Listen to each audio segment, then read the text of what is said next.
everything that they do to correct or to put you into that state, it all starts on your born day. All right, that's what we want to be using, the born day. But they're changing it to our birthday. But what they're talking about at birth is a BE, not the birth of BI, it's a BERTH, okay? So a mother, right, used to get labour pains. You're going into labour, they'll get labour pains. But now what they call them now is contractions. Right? Contracts. Okay? You ever thought about that wording? Right? So she's actually contracting her son or daughter. And when we ever talk about it, we always use son or daughter. Don't say child. Child is a title. Right? It's son or daughter. That's why we use like the mother. It's not a birthing person. Alright? So you've got the mother, and she's contracting. Contractions, she's contracting her son or daughter. Right? They're trying to make them into persons.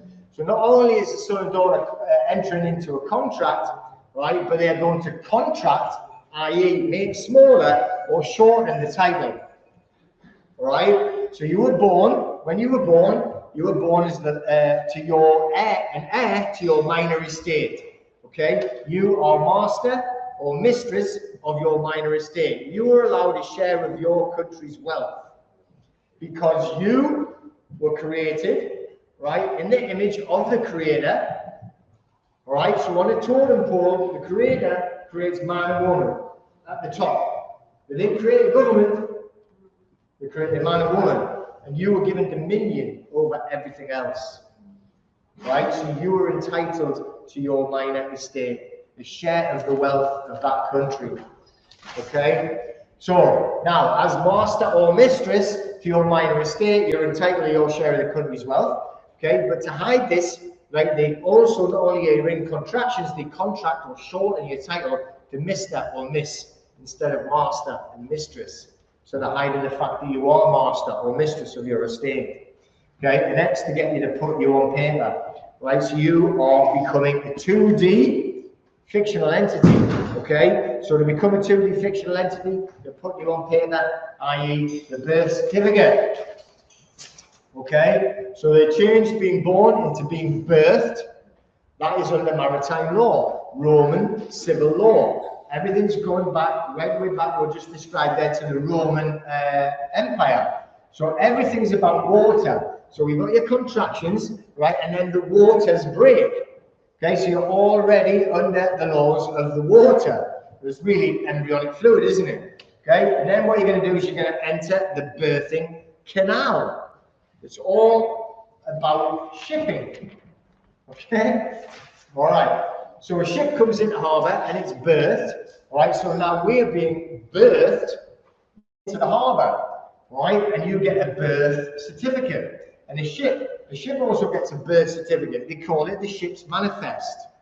So when you go into a harbour, they birth the ship and it gets a ship's manifest so they can tax it. Which is all that you're getting a birth certificate for. So that's like getting ready for the tax you, okay? So you're being birthed in a delivery room. So what is a delivery? So what we're going to do is like, well, this is their terms, remember. So under their terms, we're going to check, and you can check Black's Law Dictionary. I like to use Bouvier's Dictionary, right? But it's about their terms. It's not law. Remember, they call it law, but it's actually acts and statutes. Okay, so a delivery, that is dealing with conveyancing in contract law. That's what they're talking about in Bouvier's Law Dictionary. Delivery, conveyancing. The transfer of a deed from the grantor to the grantee, the giver to the receiver, okay? In such a manner as to deprive him of the right to recall it, or the delivery may be made and accepted by an attorney. This is indispensably necessary to the validity of the deed, except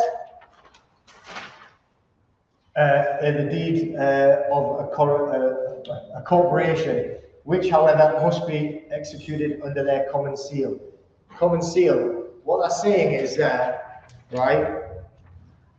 So when you're going in the delivery room, the midwife will sign the live birth certificate. Okay, so they've actually, they've given that away. They've deprived you of the right of recalling your child, your son or daughter, I should say. Okay, so it has to be executed by a signature for a corporation. That's why the midwife signs the live birth certificate and sends it off. You'll never see that.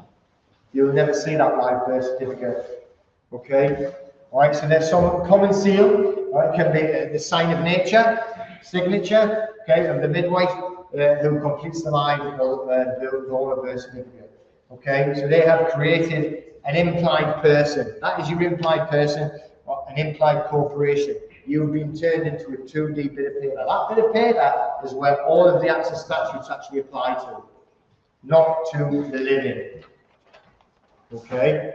Okay, and then, again, we're talking about like, making you a parent, which is a title. You're not the father or mother, you're a parent, and then you become the informant. Right? Have a look at the actual birth registers. They put you down as an informant. You've informed of your own son or daughter. Okay, and then they put you as a parent, which is a title, and then they change the son or daughter to a child, which again is the title. It's all about titles. That's how they do the birth certificates, creating the titles, and everything is done under the title, and that's why they're charging the title with the offences that you go against the rules, which are the acts and statutes. Okay? So complete the birth certificate, and then your son or daughter is now a ward of the state, right? Which is why you're born on a hospital ward. Right? Literally, they own, or they believe they own your son or daughter. Right? The birth certificate, and then becomes a bond, and that bond is traded on the stock exchange, right? And that creates your credit account. Okay, so why is it a credit account? So what they do is you've got unlimited credit. You know that the money is not real. Okay, there is no such thing as this money. The only money is gold or silver. Everything that we have is simply currency. That's why you can never buy anything. You only have to purchase it now. All them words. Okay, so everything that we do is a credit account. It's all debt. Okay, 1931 in the UK, 1933 in the US and the rest of the world, they removed the gold. Okay, so they removed the gold and silver from backing up the money. Now it's only currency. All right? So, going back to the water, isn't it? Current, sea, currency. It's always maritime. So you've got the Liberty, the Statue of Liberty in New York, and they always say, oh, liberty equals freedom. But it doesn't equal freedom whatsoever, right? I was in the Royal Navy a few years. Now you would go into harbour, you would tie up, you'd finish off your work, and you would be given liberty. So literally, you have a little bit of card. You would have to go and hand it into the sentry at the front of the ship and go over the gangplank. And you had liberty. You had to be back at a certain time. Usually it would have been before 7 in the morning, the next morning. Okay? That's not freedom, is it? Liberty is a benefit. If you're just giving it, it's a benefit, it's something they can give you, it's also something they can take away. So when you're getting liberty, it's definitely not freedom. But liberty is all about the sea. It's all being tied to maritime, right? Citizens, we talked about that before. Citizenship, membership, township, apprenticeship, workmanship. Why have they all got ship on? Right? Friendship, hardship, kingship, partnership, sponsorship, championship, leadership, scholarship, fellowship, censorship, relationship, all right? Craftsmanship. I'm trying to tell you something, aren't I? Okay? What about dictatorship? We should put that down in Canada, but it means it's like a lot of different places. All right, but it's all showing you about where they are trying to put us. It's all, they think we're on a ship. You are the same as them being in Venice. They think that they are on the ship. So they always talk about frozen assets. Why do they have to be frozen? Okay, or liquid assets. All right, so banks, like on the banks of the river. Or talking about water and river currency, right? Currency, right? You float it on the stock exchange. Why you got to float it? Company buoyancy, all right? Keeping your head above water, drowning in debt. Okay, all of it is all water, right? It's not a coincidence. Okay, so if you look as well, like on the Canadian truckers, what they did there, right, with the frozen assets, and they just froze all the bank accounts. Anybody that didn't do what they were told, or even people who supplied any finance to the truckers, and they froze the bank accounts, right? We've got to start paying a lot of attention to what we do with our finances, because this is what they're going to try and do so they can control everything. This is what they're heading everything towards, a cashless society, so they can literally have control of everything that you do. Okay? All right. So what we need to do is that we've got to undo the hypnotism, because it's all about hypnotism. So the whole thing about going back to the documentation when you're actually declaring yourself as being alive, a living man or woman, is knowing thyself. So you can do the affidavits, you can send them off to the 7, you can not get the replies, you won't get any replies, apart from like some teenager called Kevin who keeps sending them off, right? But they don't report anything, so you have your tacit consent. But unless you're standing in your power, it's not going to make any difference. You are going to get tested all the time. Okay, so you've got to know what to do, and you've got to feel it in here as well as in your mind. Okay, so 2 instances very recently, all right, and there's a guy. Now I'm not telling anyone what to do. Everyone's going to make their own decisions and do what they want. He changed his meters, electric meter and gas meter. So I can't remember who it was. Whoever it was turned up at this door and had a locksmith, as well as the bailiffs, and then they rang the police. So the locksmith drilling in the door. Now they are allowed to drill the door apparently, because they got what they call a warrant. It is not a warrant. Okay, they lie. So well, he stood in his power though, and he argued the point. So he says that's not a warrant. We've got no stamp on it, no signature, nothing. I'll tell you about the way I handled it as well. But what he does, he basically stopped the locksmith from damaging any more of the door. He did drill the door, right? But he had it bolted and jammed from the inside. They're not allowed to do anything else. They're not allowed to force entry. There's tons of case law and acts and statutes and point blank shows them they're not allowed to force entry. Okay? Now you can remove their rights or their implied rights of access. So you remove their implied rights of access. You can do it in writing. You can write to the CEO of the supplier, they're not supplier, of the billing company, and you can tell them when they come up to the door as well. Remove their implied rights of access. So, right, and I don't think he actually did it, but they turned up at my house as well, and they called the police. But anyway, so they called the police and that I've assaulted them and all this stuff, like, and so I said, look, I've removed their implied rights of access. So there's this clown in costume. He says, oh, you can't do that. I went out, says, who? I said, I've just told you. And then also you've got a higher rank than Lord Chief Donaldson there. He went, huh. So walked away. This thing shows how stupid and ignorant we are. So Lord Chief Donaldson's, actually, that's a case law, common law that I was talking about before. He stated point blank, if you remove their implied rights of access, then they can't come in. They are not allowed to force entry whatsoever. And there is another bit of case law, and it states, exactly on this wording, it is not an offence to hit a bailiff over the head with a full bottle of milk if you remove his implied rights of access and told him to leave. And it says that, a full bottle of milk. I don't know why it's going to be full. All right, but that's exactly what it says.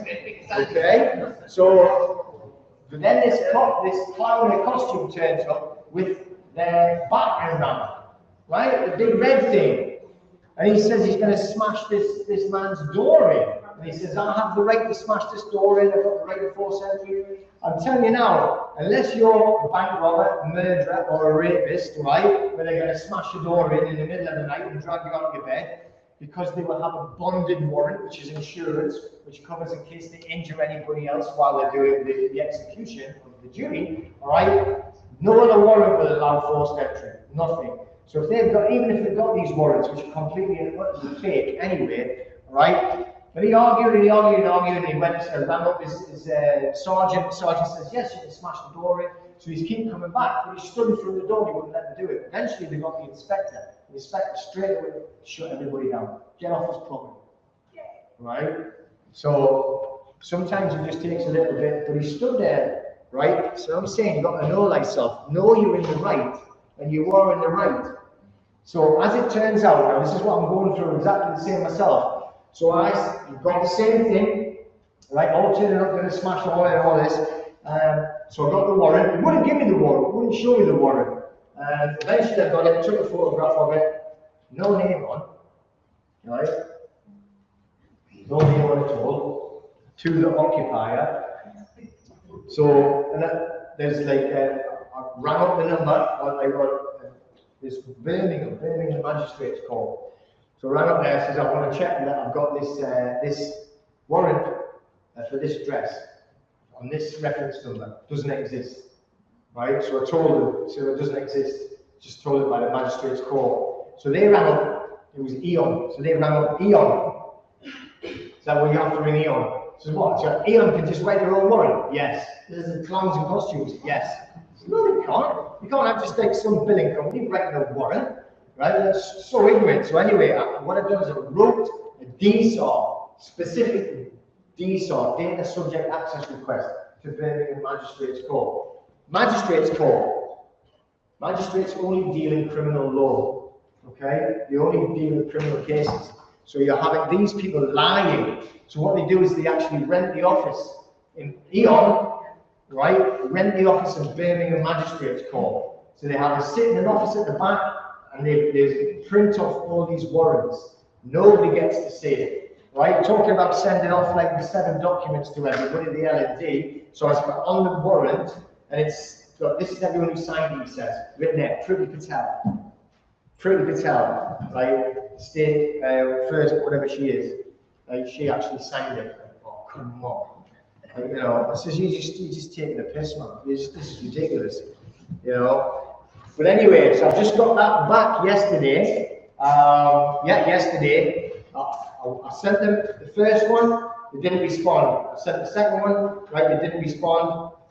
So I rang them and said, what's going on? And they went, well, we're really, really busy, we can't deal with everything. Have you put it into an email? So I sent them. Don't want the email, explained in the email that I haven't responded. So eventually they responded yesterday.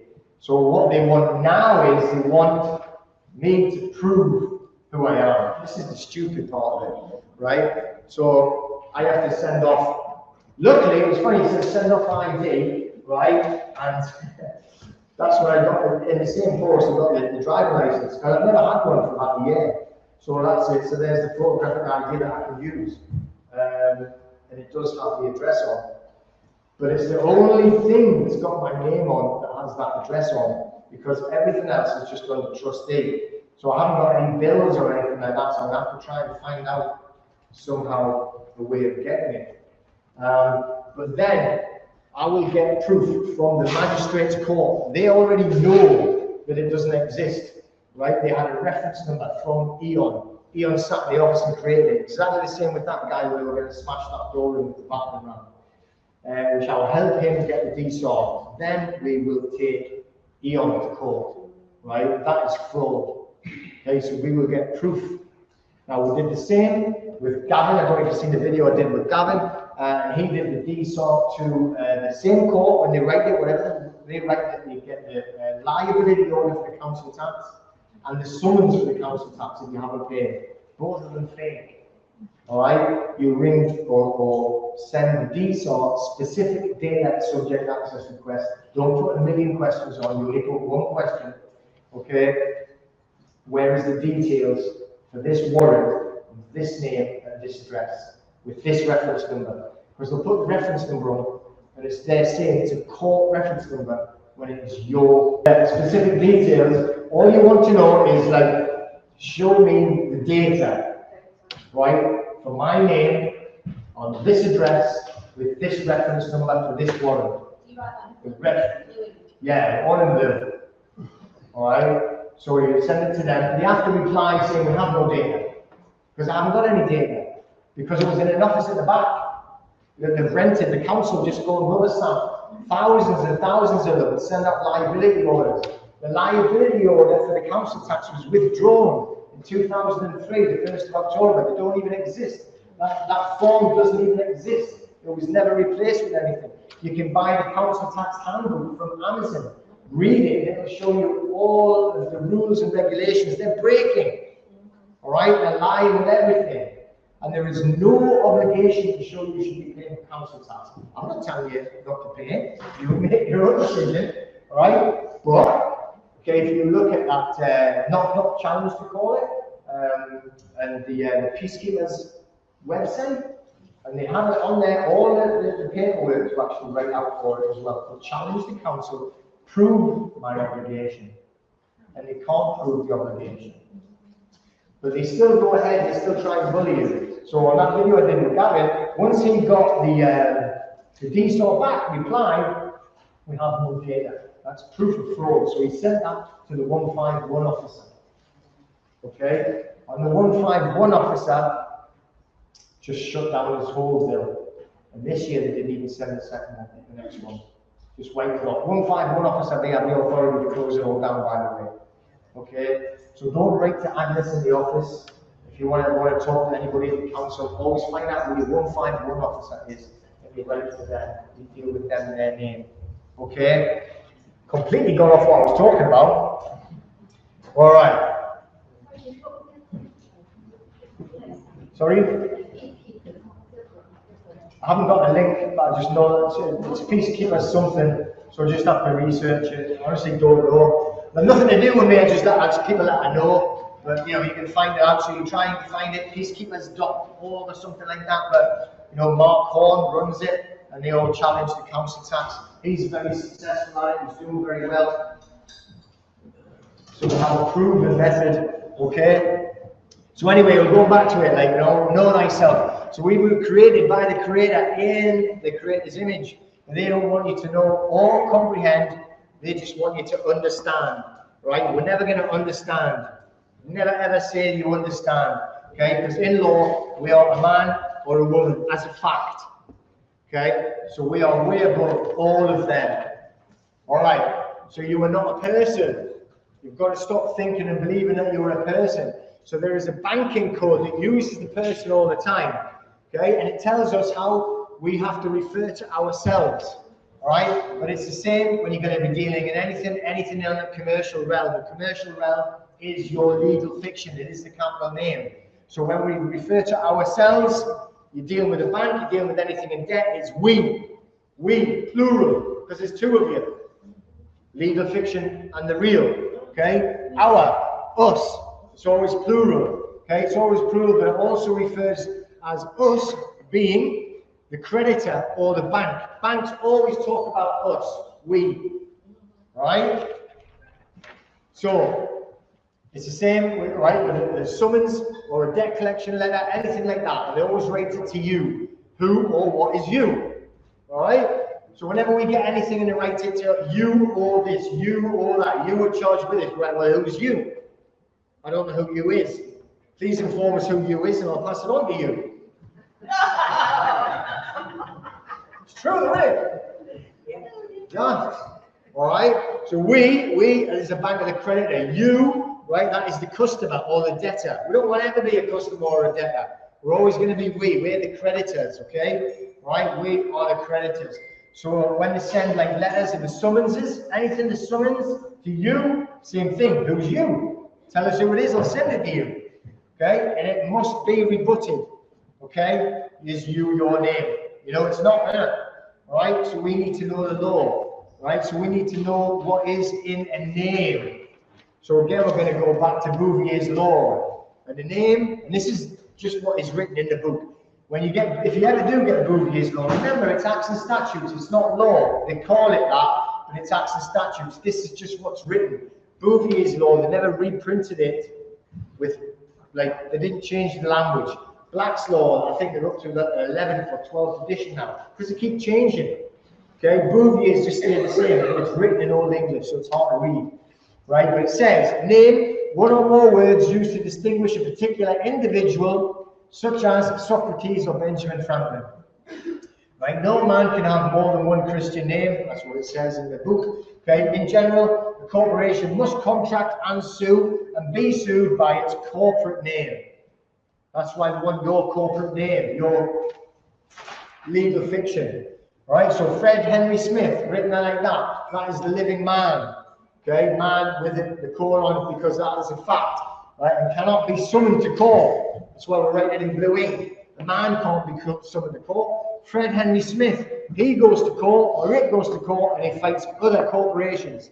That is a corporation to fight other corporations. Okay, Fred Henry Smith is a corporation or a person. Okay, what is a person? We'll explain a little bit about it, but if we go to Bouvier's law and Black's law, all right, the dictionaries, we use them a lot, right? In 1862, I'm talking about legal because that's what it is, legal, not lawful. There's a big difference between legal and lawful. Legal description of a person was changed, right, to a corporation, right? More legally strict. So they changed it, a person, which you would have thought means me, means a man, means a woman, right? It doesn't. It actually changed it to mean a corporation. They did that in 1862. Okay, so in the early 1930s then, like mothers started to be offered maternity leave, paid, right, when they completed a birth certificate. That's called compelled benefits. Just like the Liberty Bell, when you're on the ship and they give you liberty, right, it's compelled benefits. Benefits that can be given can also be taken away. So what they did is they're trying to get everybody to become a corporation, get everybody to get that national insurance. The national insurance is what gets traded as the bond. That's why they created that birth certificate system, because before the 30s they weren't really used. Your name was getting put down in the local Bible or something.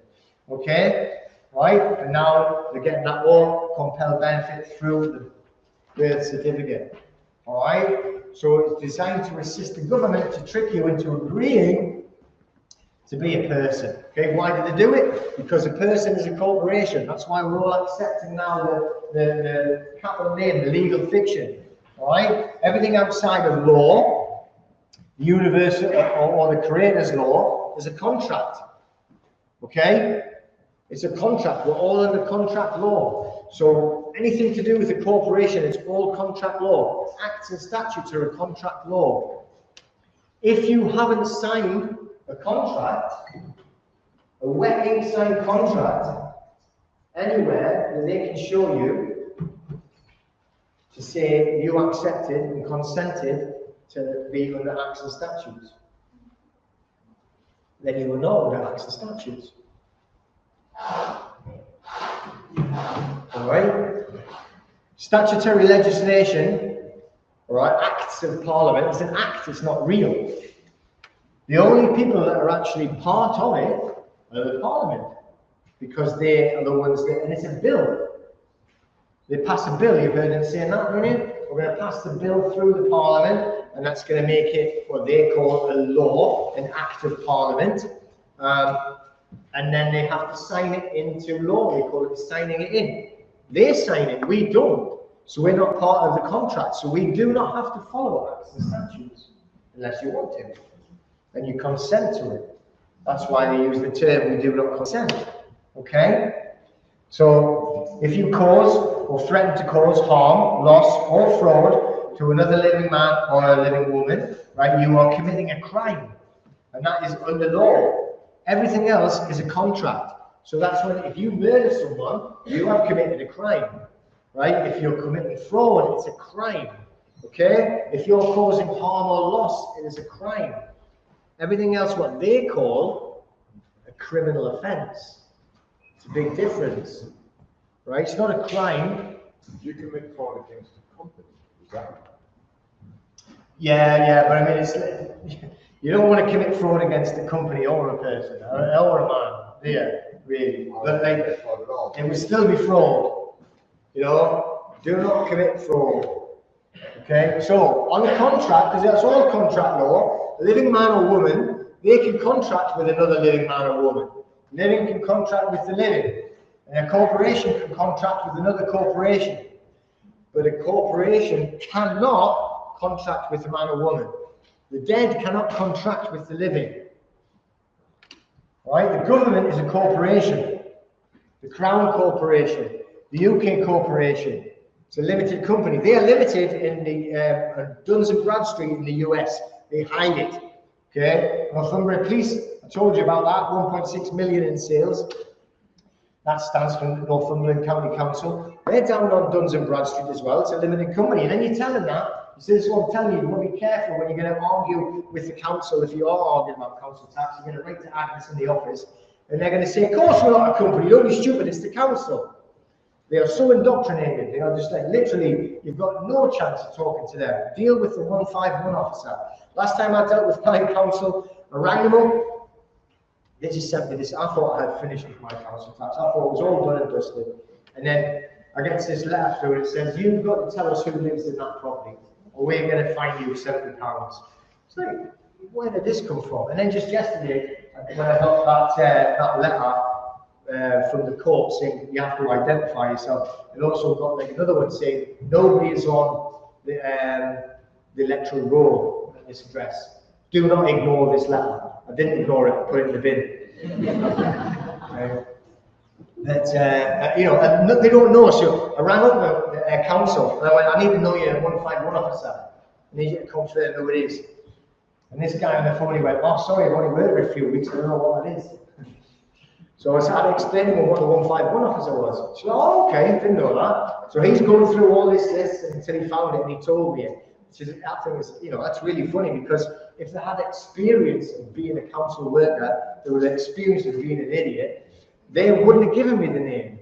It was just a guy who was trying to help me. He was being really helpful. Oh, yeah, I'll find that for you. He was on there for about 40 minutes. Oh, I've got it. Brilliant. So I just wrote to them, and I wrote, like, you know, you were writing to a private trust.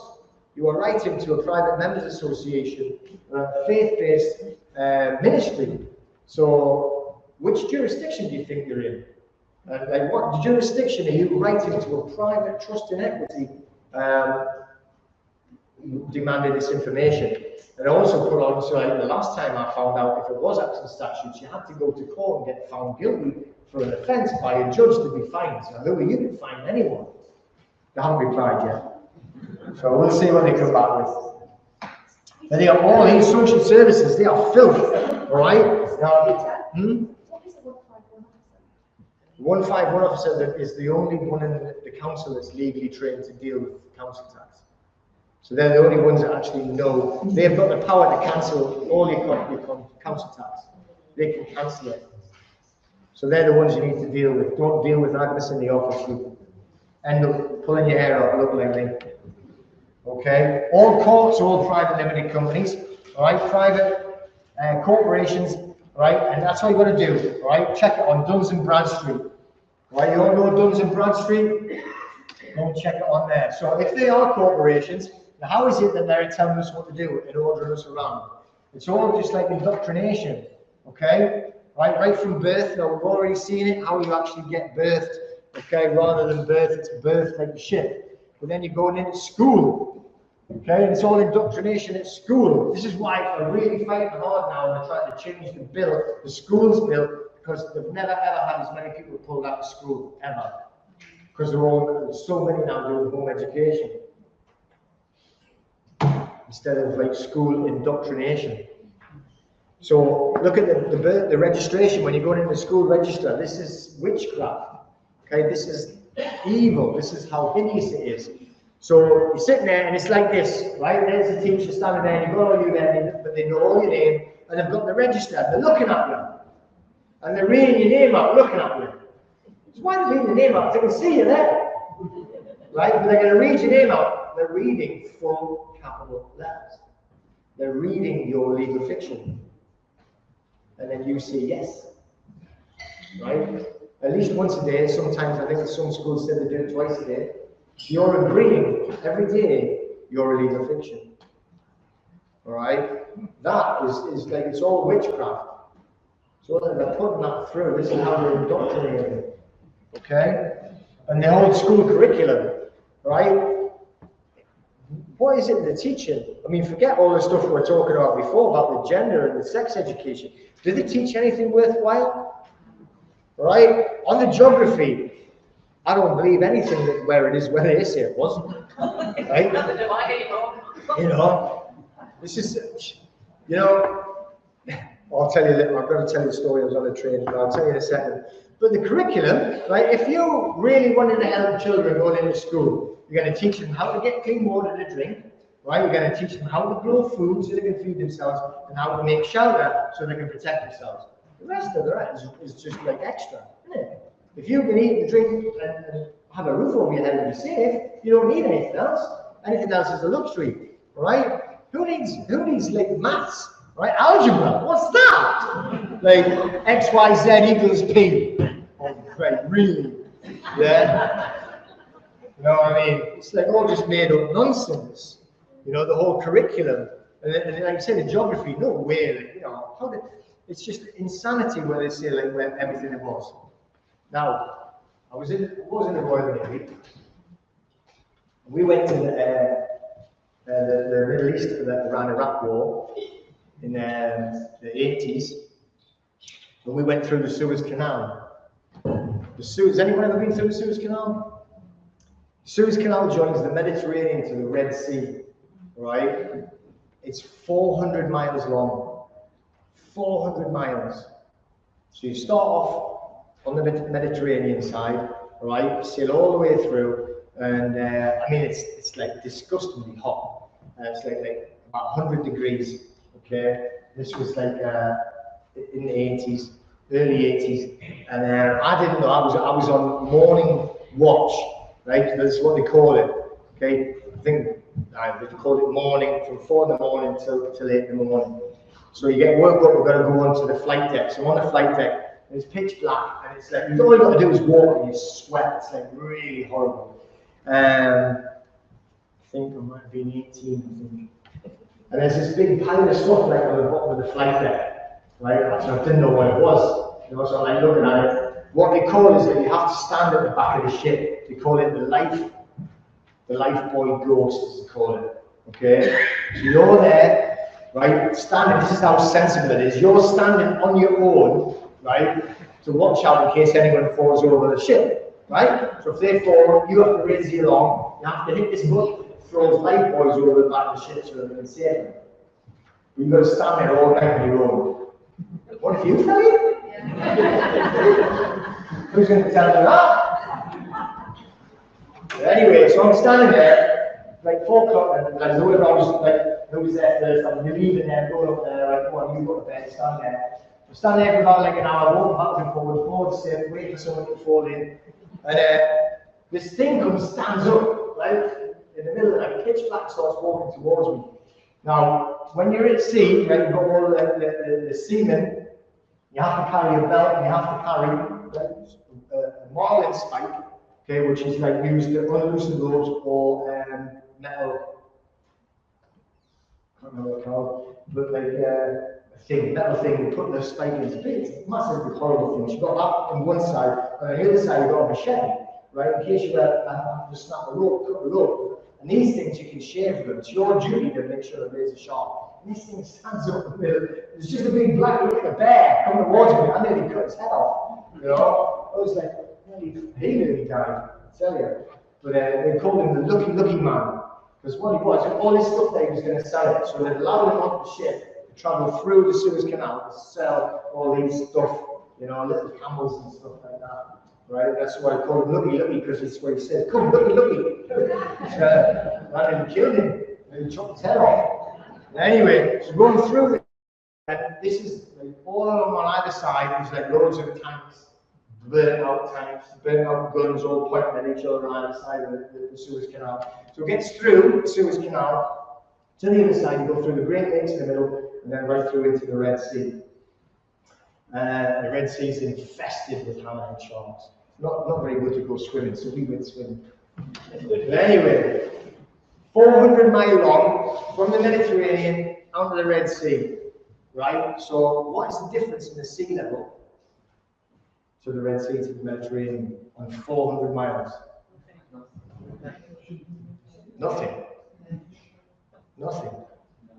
So we've traveled 400 miles in virtually a straight line, cut through Egypt, right, to get to the other side of Egypt, right, and there has been no drop in sea level from one side to the other, okay?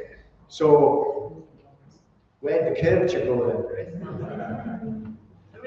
I'm just saying, you know, I was just saying, so all the way through there, and it's exactly the same level as 400 miles back there. So that's the curriculum they tell you on your geography, all right? So they've convinced man or woman, okay, that they are a person. So now they're going to create joinder. This is how they get us all the time, by creating joinder.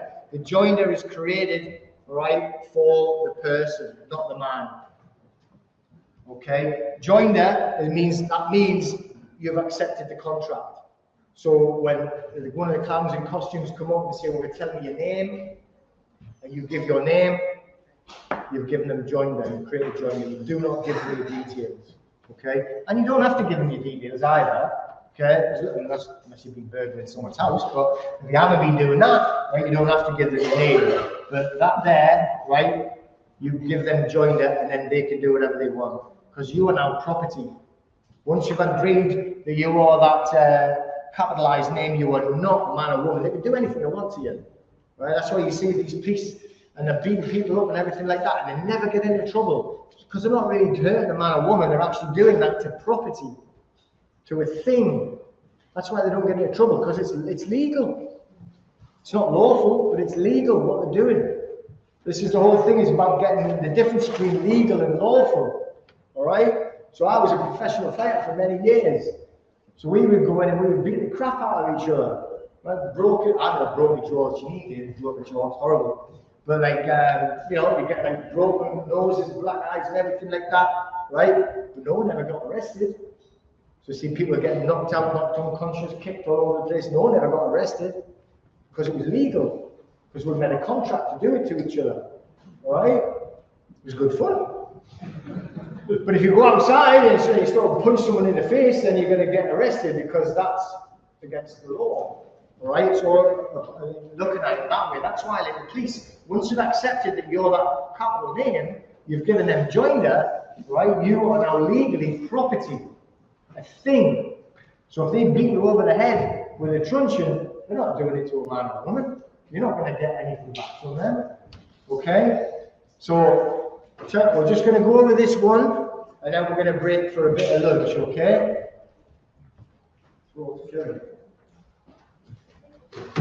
All right, so here's the reality against the legal society. They always want to push us into the legal society. But in the reality, okay, we've got the creator. So the creator creates man and woman. There, on the top of the totem pole. Everything else is below us. The creator created us, and then he gave us dominion over everything else. All right? So then after man and woman, obviously you create a society. You're going to live in a society, in a group. So to help run the society, what they've done is created a government to help run it. And then the government, they created the public servants, like the MPs, all right? Like the policy enforcement officers, okay? And then the council office. This is the reality of it. We're up here. We are the first thing that comes after the creator. But this is what they want you to think, okay? The legal society, you've got your crown corporation, they're in charge of everything, the 3 crowns of Baal, right? And then the government are there, okay? The government have the public servants, the MPs, the policy enforcers, then you've got the council officers, and then the lockdown lovers, right? And then man and woman down the bottom. This is what they want, and this is what they want you to believe, when in reality it's this, all right? So anything else under man and woman, you tell them what to do. You have to learn and stand in your power, and you tell them, your agents, right? Your workers, okay? The policy enforcement officers, the public servants. This is the reality of it. This is what we have to get into our minds, and this is how we have to start living, okay? So we are man and woman alive, and all the public servants are there to serve us, not the opposite way around. Right? We don't pay homage to Boris, the Pfeffel, Frenchman, Johnson. He should be doing what we say, not the opposite way around. All right? But that's what they've been forcing onto us, and that's what we're trying to make everybody believe. And that's what 90% probably do believe. So I don't really think it's as bad, you know, as I mean, percentage-wise, because the true figures are coming out now. On a vaccinated level, they said it was something like 19.5 million adults didn't get vaccinated. Now, I don't care if you're vaccinated or not, everybody's got free will, it's got to be free will doing it wrong. But that's got to be somewhere in the region of about 50% of the adult population. Now, I'm not talking about like obviously the older generation, they're talking about the working age. It's got to be about 50%. Okay? So, like, you know, we're not talking about children here. So, really, that to me tells me that a lot more people are starting to become aware of something not being right. So then when you start looking and reading the alternative media, don't listen or read any media or watch TV or any of that nonsense, okay, then you start to realize that something bigger is going on as well. That's what I was mentioning that brick before. That half of that world there is really coming against the cabal, right? They've kicked out the central banks. Russia has no central bank. The Rothschilds are not in there. That's why they don't like it. That's why we murdered everybody in Iraq, because we wouldn't have a central bank. That's why they murdered Gaddafi, because he was going to have their own currency. He was influencing the other African nations to have their own currency, not be linked with the Rothschild banking cabal. So they killed him. They murdered him. There was nothing wrong with him. He was a very decent man. They made him look like he was a monster, the same as like all the other ones that they want to get rid of.